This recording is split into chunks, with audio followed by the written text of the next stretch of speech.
Taking proper care of your Kansa Wand ensures its longevity and effectiveness. Follow the simple steps to keep your Kansa Wand in optimal condition.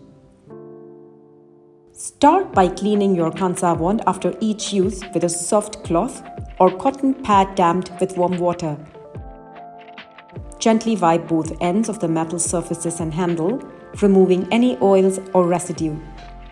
If necessary, you can use a mild soap, but make sure to rinse thoroughly. For a deeper clean, you can rinse the wand under warm water and then pat it dry with a soft towel.